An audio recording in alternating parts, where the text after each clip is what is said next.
निश्चित रूप से पिछले दिनों जिस समय दूसरे दलों की सरकार इस उत्तर प्रदेश में होती थी, अपराधियों के साथ कोई कार्रवाई उनकी सरकारों में नहीं होती थी और व्यापारी बहुत बुरी तरीके से त्रस्त था।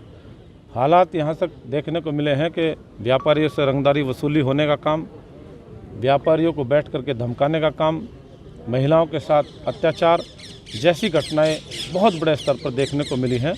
उस समय हमारे माननीय सांसद हुकम सिंह जी वहाँ से सांसद कैराना से होते थे और उन्होंने इस बात को बड़ी प्रमुखता से उठाने का काम किया है और प्रमुखता से उठाने के बाद लगातार कार्रवाई करने की बात आती थी, लेकिन कोई कार्रवाई उस समय नहीं हो पाई।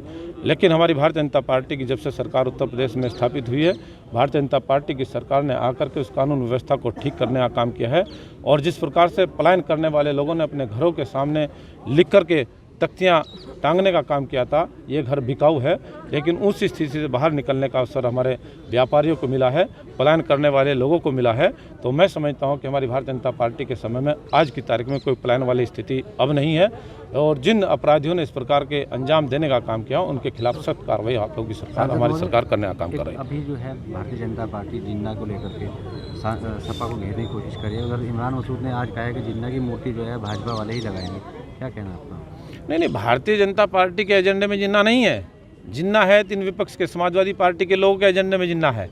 हमारी भारतीय जनता पार्टी ने सकारात्मक विचारों के साथ विकास के मुद्दे को लेकर के आगे बढ़ने का काम किया है। अंतिम छोर तक बैठने वाले व्यक्ति तक योजनाओं का लाभ कैसे दिया जा सके, इस एजेंडे पर हमारी भारतीय जनता पार्टी की सरकार ने काम किया है और जिस प्रकार की बड़ी बड़ी गलतियां पिछली सरकारों ने करने का काम किया, हमारी सरकार उस प्रकार की गलतियां नहीं करती है और आदरणीय नेताजी सुभाष चंद्र बोस जी की मूर्ति स्थापित करने का काम माननीय प्रधानमंत्री जी ने दिल्ली के अंदर स्थापित करने का काम किया है। ऐसे उद्देश्य से, ऐसे विचारों के से प्रभावित होकर के हमारी भारतीय जनता पार्टी, क्योंकि विचारों की पार्टी है, संस्कारिक पार्टी है और व्यवस्था के अनुसार चलने वाली पार्टी है, सभी का सम्मान, सभी का विकास और सभी का साथ लेकर के हमारी पार्टी ने काम किया है। इसी एजेंडे पर काम करना कैराना में जो अमित शाह जी ने दौरा किया, उससे लगता है कुछ लाभ रहेगा?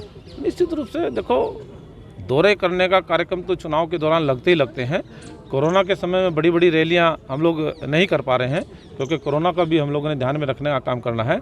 उसी के निमित्त माननीय गृह मंत्री अमित शाह जी का दौरा कैराना में लगा था और घर घर प्रचार करने का काम उनके द्वारा हुआ है। चुनाव लड़ना है भाई, जनता के बीच में जाना है, जनता से वोट मांगना है, जनता से अपील करनी है वोट की। मोदी और योगी जी ने उत्तर प्रदेश के अंदर काम किए हैं, गुंडा राज, माफिया राज खत्म किया है, उसको लेकर जनता के बीच जाना है। अब जो है मुकाबला किसमें मानते हैं आप? मुकाबला बताया तो मैंने, वहाँ पे एक तरफा चुनाव है, योगी में और मोदी में लोग हैं। वहाँ पे पिछले 20 साल में विकास नहीं हो पाया, बहुत ही बुरी स्थिति है। ये तो योगी जी का धन्यवाद करता हूँ जिन्होंने वहाँ एयरपोर्ट दिया, जिन्होंने सहारनपुर को विश्वविद्यालय दिया, जिन्होंने बड़ी बड़ी सड़कें दी, लेकिन वहाँ पे क्षेत्र में बहुत बुरा हाल है सड़कों का। मेरा विजन बिल्कुल क्लियर है, विकास ही एक रास्ता है देश को आगे बढ़ाने। विधानसभा पर पिछले 4 बार से जो विधायक रहे हैं धर्मसिंह सैनी, आपके साथी भी थे, और उनके विरोधी इमरान मसूद अब एक साथ हैं, तो क्या लगता है किस तरह की चुनौती मानते हैं आप? देखो, मेरे साथ माननीय विधायक MP साहब हैं, दूसरे MP साहब हैं, जिला अध्यक्ष जी हैं, भारतीय जनता पार्टी का यशस्वी कार्यकर्ता है और मोदी और योगी जी हैं, जिन्होंने इस उत्तर प्रदेश से जो माफिया राज था, गुंडा राज था, जो कग्गे का राज था, जहाँ दिन में CO के गनर की हत्या हो जाती थी, जहाँ AK-47 दिन में छिन जाती थी, जहाँ शराब की लूट दिन में होती थी, उसको इन्होंने ख़त्म किया है। मेरे पास उनका आशीर्वाद है।